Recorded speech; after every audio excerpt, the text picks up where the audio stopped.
Hey guys, what's up? Just got back from my modern event today, or I guess locals, you can call it. And yeah, it's gonna talk about um, how my games went and show you guys what I decided and yeah, the usual stuff. So this week, it's first time playing. Uh, I was out for about 2 weeks, busy for about 2 weeks or so. Last couple of weeks I haven't been playing modern too much, but I've been kind of keeping track of how the meta has been shifting and seeing what's popular, what's not popular, stuff like that. So last week when I did play, well, not last week, but about 2 weeks ago when I did play, that was the banning of Urian, and you can kind of see a bit of shift in the meta there. Um, so right now in the meta, creativity is the hot stuff right now. It's basically taking over the top spot. Elementals have basically kind of fallen the way of. Haven't really seen too many like Urian, or sorry, not Urian decks. Just haven't seen too many Ren and Six decks, or just like straight mid range Omnath decks. Um, you will see that new companion, the Warwiss looking thingy. I forgot what its name was. Started with the K. Starting to see that pop up also. I don't know if that deck is like a meme deck or if it's like actually a good deck. From what I've seen of people playing it, it seems like it's at least a decent deck. It's not like a total meme deck. Um, but I haven't played against it and I haven't seen it around at my locals yet. So maybe people are slow to adopt, or maybe people have the same opinion that it's kind of a meme deck and it's not really like viable or consistent enough, because the cards you play in that deck, you are losing out on Ren and Six and stuff like that. But the trade-off is that the companion's actually not bad. Like, you cast it and you draw a bunch of cards. I mean, that's always good, right? That was the whole idea behind Loris and Urian. They generate card advantage, which helps you push for a game, helps you close out the game. Um, where like other companions like Kahira, um, or yeah, the other companions, they don't really give you card advantage, so they're not really played that um, at, they don't really, I guess, make the deck that much better. So like if I added Kahira into my control deck, um, for example, I have to play just Solitudes, no Snapcaster. The plus side is I get a free card for free mana. I add Kahira to the hand, use it to pitch for Solitude. Cool. Um, but I think that hasn't never been that strong compared to just like straight advantages that Urian and Loris can give you, and the new companion of choice is also very good in terms of giving you card advantage. So uh, yeah, we'll have to see how that plays out. I don't think it's gonna get banned. I mean, it's a good companion, but the cost to actually play him is actually a lot more than say Loris or Urian. Luris, like the decks that play Luris, they're already low to the ground, so it didn't matter. Urian was just kind of like adding 20 cards to your deck doesn't really cost anything per se. You get hit a little bit in your consistency, but the trade off is you get Urian, and once you play Urian, you basically win the game. Or it's very hard for your opponent to come back. And say with this Warus companion.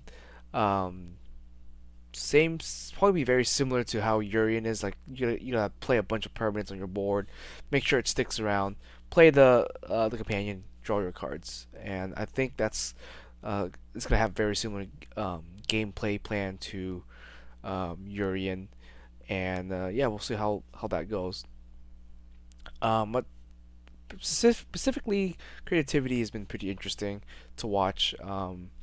And yeah, you kind of see like how the meta has adapted to it. So I spoke about playing Moonlight or Hollow Moonlight as a good side card against them, or I guess people playing Ovar nowadays, because Ovar is basically free, and creativity is kind of adapting to that sort of switch where people are siding in the Ovar. Um, they're playing like more Veil of Summers, or they're playing some sort of other uh, creature that doesn't force your opponent to discard. So those are just some shifts and changes that I've kind of paid attention to and seen, mostly online and um, people talk about on Reddit and stuff like that. As for real life, I haven't gotten around to playing against a creativity deck that has made that switch. For me, in my opinion, I think the uh, the Hollow Moonlights here, they're definitely harder to play around. Like, no matter what, if you're playing a deck that cheats stuff out, this card essentially kind of just wrecks it. So the only way to get around playing this card is to like counter it. I guess that's really it. You counter it, and yeah, there's no other effects I can think of that would like essentially stop this in its tracks. Like once this resolves for the turn, basically your turn just kind of ends. You can't really do anything else. Like Living End, Creativity, Rhinos, all that stuff is like Moonlight has just been pretty good. And I might try to pick up another copy and like play three in the side. I have two right now, um, but might pick up a third copy of a foil one, and play that in the side. But we'll talk about that later. So let's talk about today's games and how it went. So played 3 games today. It was 4 rounds, but played three. I ended up splitting the last round, getting first and second. So we just split the prize and didn't play. I was supposed to play against Creativity. My opponent I lost to about 2-3 weeks ago. Lost to Creativity. Yeah, we were okay with splitting it. But we did talk about the matchup and stuff like that, and then seeing how he adapted to the meta and how I have changed my deck to adapt to his deck and stuff like that. And yeah, it was a decent conversation there. Anyways, so for the 3 games I did play, I played against Murktide. Game 1, Game 2 I played against Hammertime. Game 3 I played against Monred Burn. So won all my games, 2-0 everyone, and I would say my opponents were fairly experienced in playing their deck, so it's not like I was playing against someone totally new. Especially the Hammer Time player. I think he was a pretty good player. I just happened to draw some wacky cards that helped me, namely Chalice. I think Chalice won me like a lot of the games. Honestly, all 3 of those games I put in Chalice, and I think it did its work. It didn't stick on the board for against Murktide. He had EDD and got rid of Chalice in that sense. But yeah, but like even after him getting rid of it, I still was able to kind of seal out the game. But yeah, let's talk about game 1. So game 1, Murktide was really good for me. Like he was getting a little bit mana screwed. So he was not getting his land drops. He had 2 considers, a bauble, and he didn't see a land for like 2 turns or something like that. And so he was stuck on, I think, just blue. So fairly easy game for me. Basically, he started off really slow. I was flooded out, so I kept a hand that you should never have keep or normally would keep. I kept a 6 land hand because I did have Leyline Binding and I had a bunch of fetch lands. So I was like, okay, maybe I can just YOLO this because I think he did mold. I'm not too sure. I think he molded once. Still, and he kept keeping that 1 land hand, but I kept my 6 land hand plus the binding, and I was just able to kind of start drawing a lot of I started drawing, I think, like Archmage's Charms and Prismatic Endings and stuff like that. So like it wasn't that bad. I was fetching my lands every turn, cracking lands for Trinomes, just getting thinning out my deck from as much land as possible, and essentially I was able to resolve Big Teferi. Had a bunch of ley lines. I had like 3 ley lines in hand. Once he started to be able to play his threats like Murktide and Monkey or Darcy, I just had so much removal.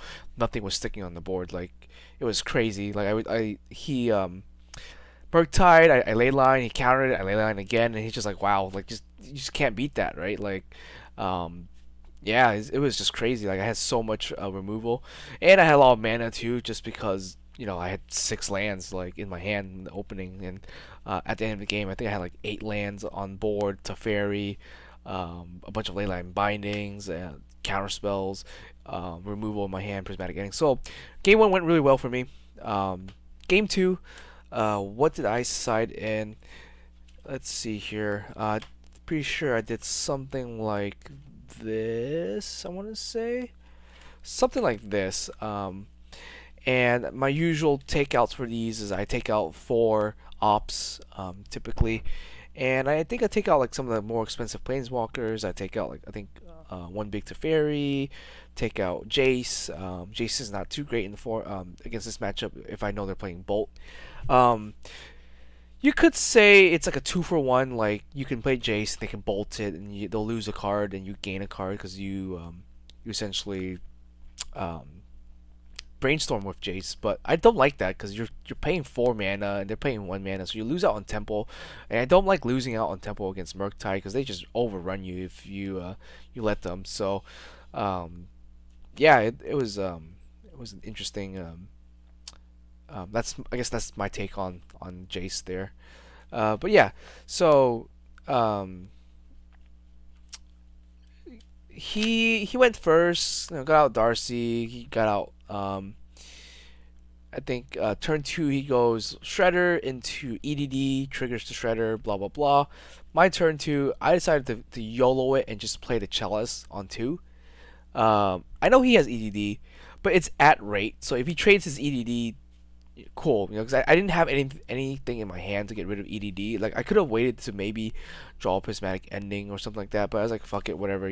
My hand wasn't that great. I had the mole, and I think it wasn't super great, so I just kept it and worked with what I had. And so I chaliced, and then we go back and forth for a little bit.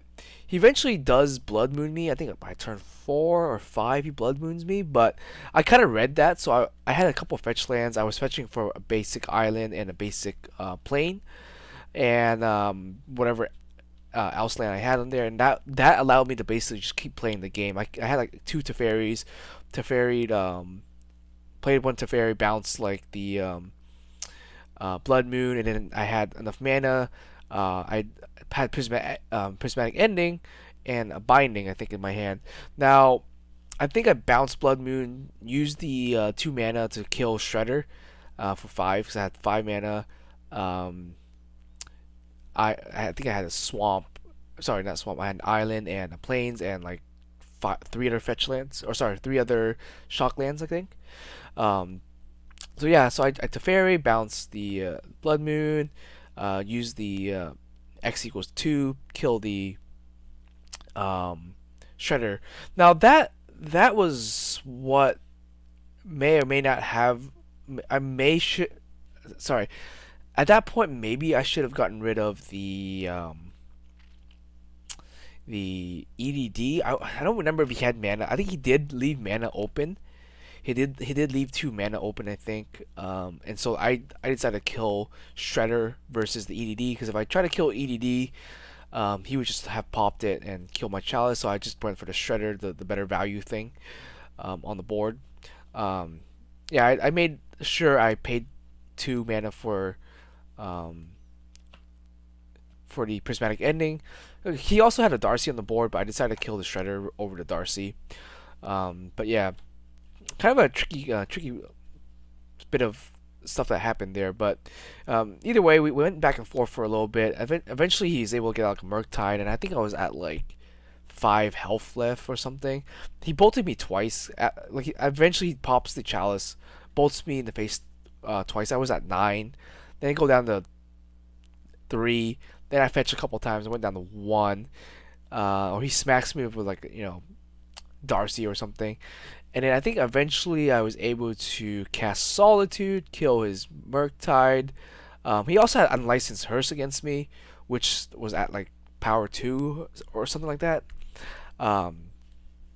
Because he knew I was playing the Snapcasters and stuff, so I guess that's why he put in the Licensed Hearse.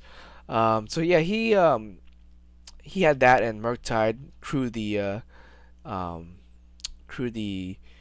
Hearse hit me for 2, so I went down to 1. I think that's how it went. And then I his my turn. I prismatic ending the hearse because I didn't want it to like just crew and kill me. So I killed the hearse off. Um, Past turn, he tries to attack with Murktide. I kill it with Solitude. So he was tapped out and he had no he had one card in hand. Maybe I should have just Solitude on my turn and make sure he couldn't counter it. So I think I misplayed a little bit there, but luckily he didn't have a counter spell. Or if he did have a counter spell, it was probably like a spell pierce or something. So I hard casted Solitude, killed off the Murktide, and then I started animating the Storm Hall of Storm Giant that I had down there, and just kept smacking him. Clocked him for 2 turns. I think eventually he gets out a creature to try. Gets out another Murktide to try to stop me, but I think I get out a Leyline Binding or a top deck of Binding or something, and I just kill off the Murktide and proceed to animate the Hall and the attack with the Solitude and get game from there. So yeah, that was tricky, a little tricky on game two. Wasn't too sure if I made the right choices.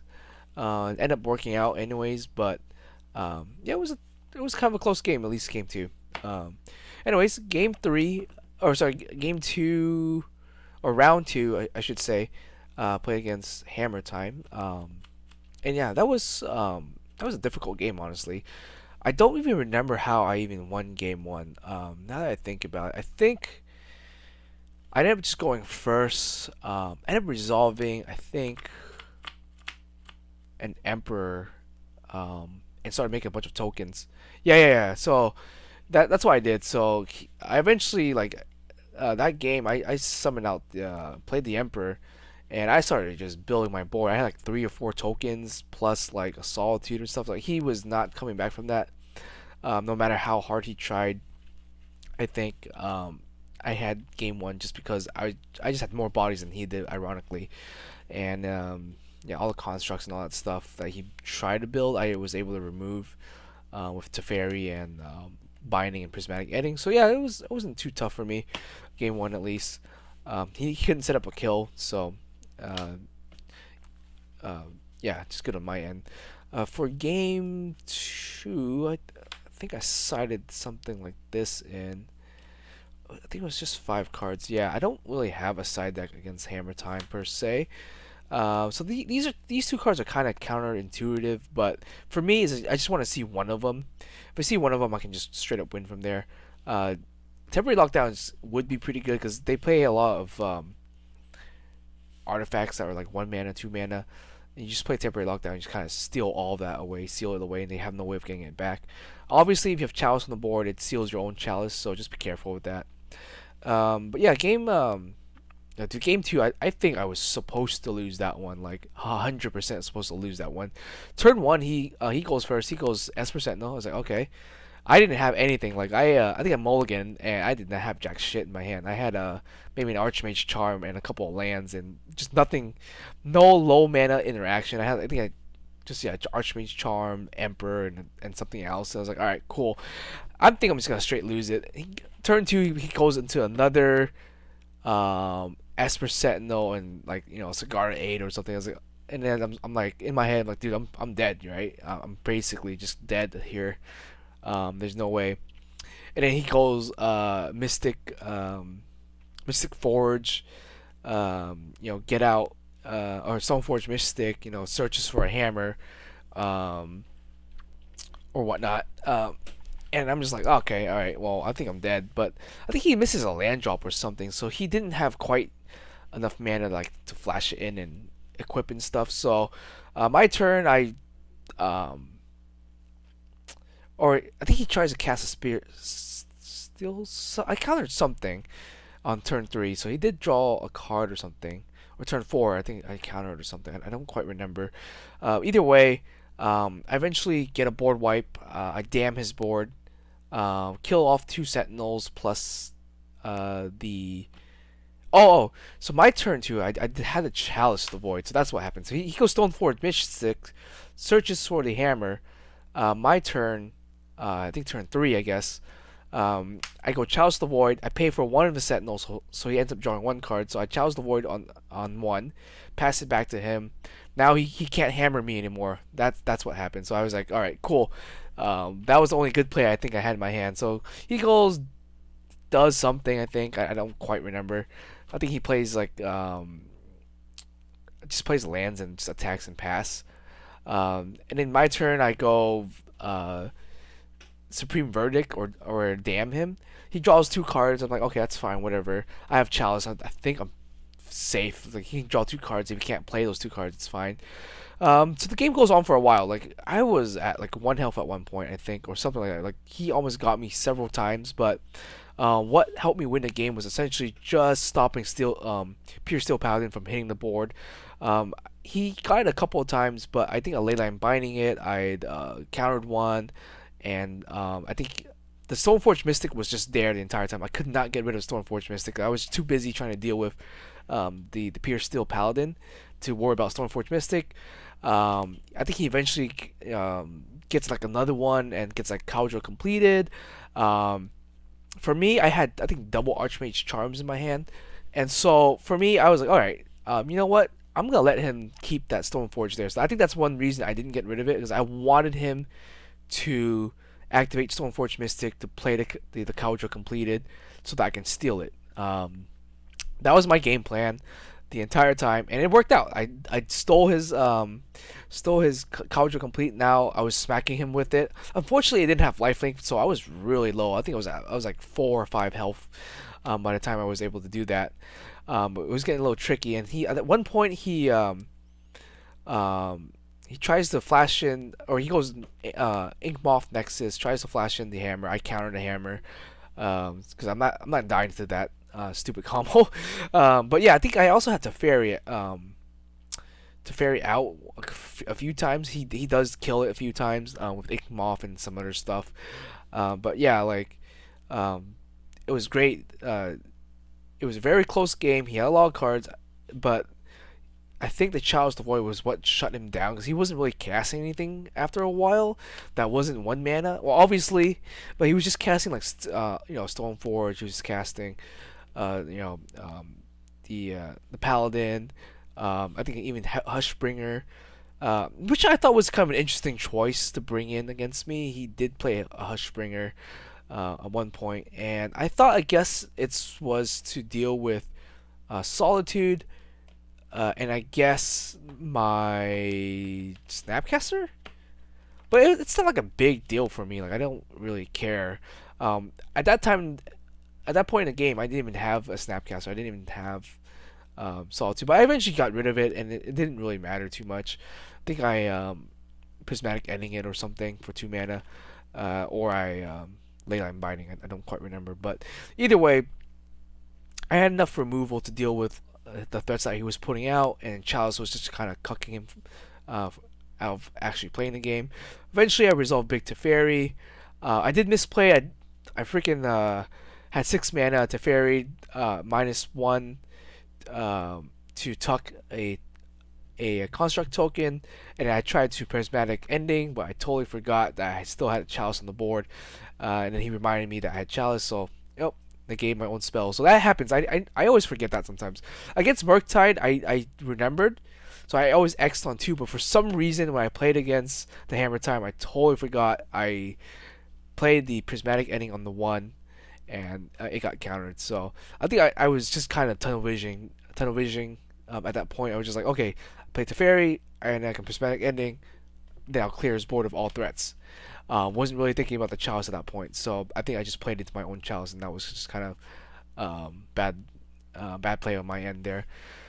Anyways, he ends up conceding just because just couldn't get rid of anything. I think he does have. He said he was trying to get a March out, which I thought was interesting. Like I think he was aiming to, for some reason, to march my Leyline Binding. He said at one point, which was, I was a little confused about that. I was like, why wouldn't you just march my Void if you had it in hand? Just uh, put March as X equals 2 and then just get rid of it. But I'm not too sure. Like I'm not. I didn't. He didn't show me his hand at the end, so I'm not. Wasn't too sure if he had the March or not. But that's just my guess. Like I don't really know, and I don't know if he main decks the March or if he sideboards it in, expecting the Chalice. Because March is really bad against my deck because there's nothing for you to really march except for like I guess my tokens and Chalice. And I guess if you want to spend mana to march like a Snapcaster, then it's like cool, whatever. But yeah, I didn't think March was a good side if he did side it in, unless he expected the Chalice of the Void, which I assume he does. So maybe that's his reasoning. Maybe that's why he played the March to get rid of the Chalice of the Void. Um, Not too sure there, but either way, I ended up winning that game. So 2-old Hammertime there. Game 3, I played against Monred Burn. Not much to say. Game 1. Game 1, he he plays the what was that card? Light up the stage, I think, and he exiles the creature that I think it's like 7 mana, and it's a red creature that it gets cheaper when you deal damage to your opponent. I forgot the name of it. But I had 3 mana. I think he tries to not Rift Bolt me, but I think he tries to Lava Dart me, and I countered a Lava Dart with my Archmage's Charm. I was like, okay, because he has the one mana enchantment that deals 2 when you sacrifice it, and then he had the Lava Spike, obviously. And for me, I was like, okay, I'm just gonna counter Lava Spike with my Archmage's Charm, and hopefully he doesn't have enough burn spells to burn me to be able to cast the that flying thingy, the 6/6 7 mana flying thing that he exiled from with Light Up the Stage. And yeah, I think that just essentially won me the game because he didn't do anything after that. He ends his turn, it gets exiled or stays exiled, and yeah, I kind of just have my normal game plan of just drawing cards and passing. So he scoops because he doesn't want to give me any more information. Game 2, he sides all that out, and game 2 he goes Goblin Guide, does his thing. I trigger, get a few lands, and then I challenge the Void on 1, and then kill his Goblin Guide with the Prismatic Ending the turn after for 2. And yeah, we just don't think he could have done anything else because I don't think he played an out to Chalice of the Void. So he was just drawing cards, and I was just drawing cards. But eventually he knows that I can start just slapping down big stuff. So I eventually get down 5 mana to Fairy, and I think that at that point that's where he scoops, just because he knows he couldn't deal with it. So we talked at the end of the game. So game 1, he also had play with fire.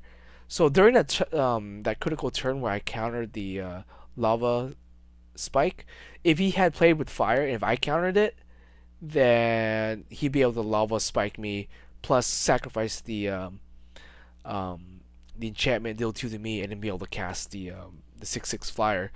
So he said he messed up with that because he didn't think I would counter something like that, like just a lava spike to the face. But I guess I just saw that and I was like, okay, well, it's probably the biggest damage that I'll take this turn, like 3 damage, right? So I'll just counter it.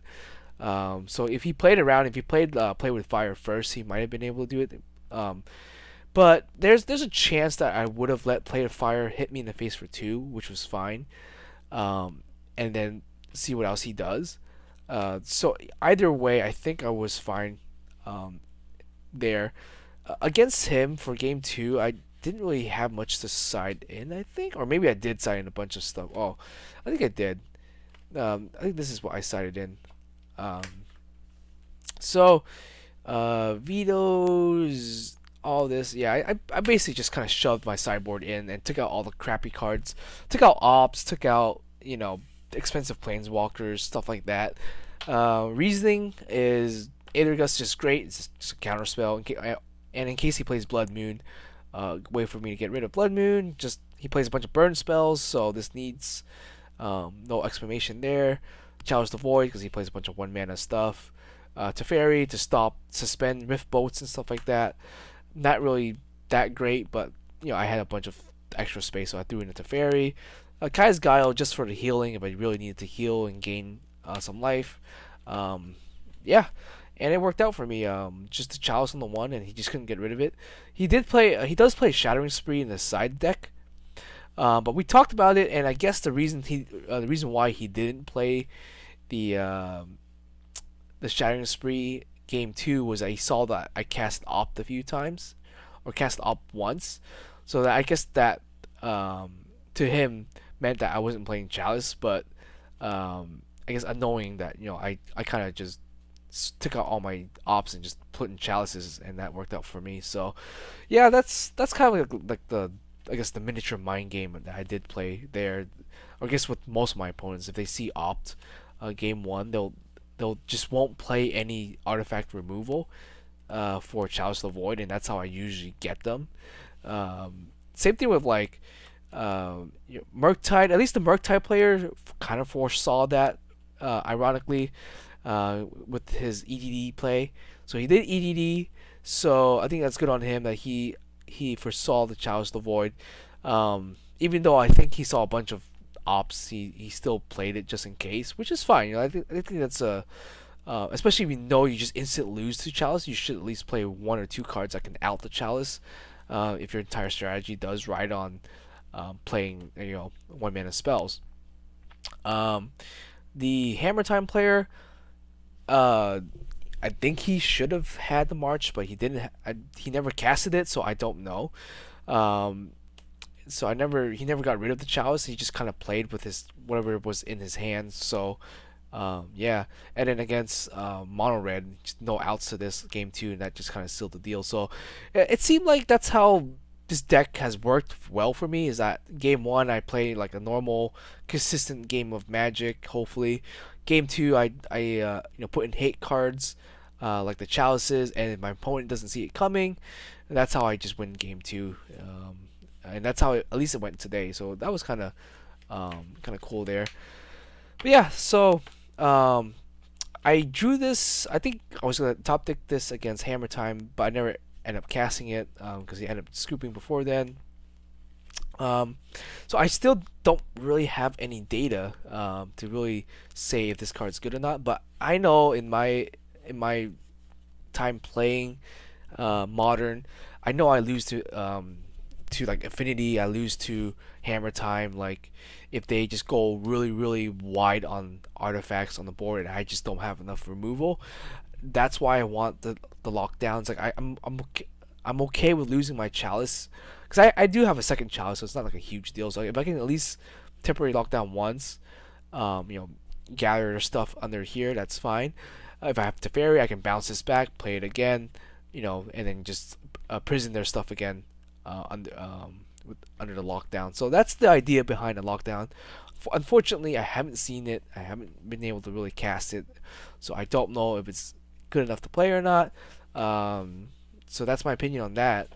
Hollowed Moonlight was the new card I put in.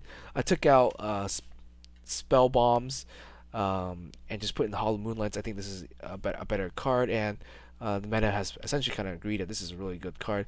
And I think playing three of this might be something that I do in the future.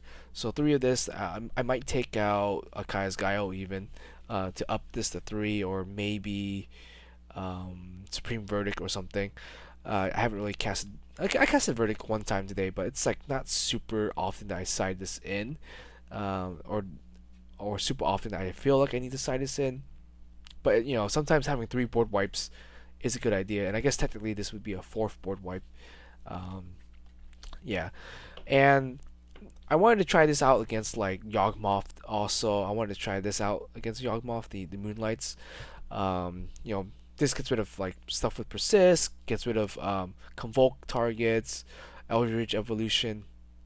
Assuming they don't go for Grist. If they go for Grist, then yeah, that kind of sucks, But yeah, so temporary lockdown, Hollow Moonlight are some cards I want to try out for sure.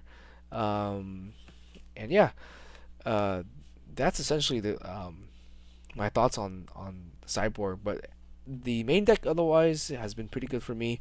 I know some people don't like the Emperor. She's not as, she's not like broken or anything. She's super strong, but I like her because, like I mentioned before, she allows me to close out the game. Sometimes gives me bodies on the board. Um, she's basically kind of like a monastery mentor is what she is. That's what I use her for. And the reason why I play her and not like a monastery mentor or something is because she has flash, which lets me keep my mana open all the time until my opponent just doesn't play a threat or something that I need to counter. Then I just flash in the Emperor and proceed to make a bunch of bodies and just protect her and win the game from there. But yeah, I think that's it. I think that's all I really have to say for today. I'll be going to Japan next week. So I think I mentioned it in one of my videos, but yeah, I'll be in Japan next week, and I'll be judging for Yu-Gi-Oh! And be playing some Yu-Gi-Oh! Probably. Yeah, but yeah, me and my friend and stuff going to Japan. We might bring our modern decks to try out some tourneys in Japan. Now I don't speak Japanese, so I don't know a single lick of Japanese outside of the usual stuff you see on anime and whatnot like that. So I am not fluent at all. But the other two people I'm going with, they're one of them is fluent in Japanese, and the other person is, uh, took some Japanese but isn't like fluent. So, um, playing modern in Japan should be fun if I get the chance to.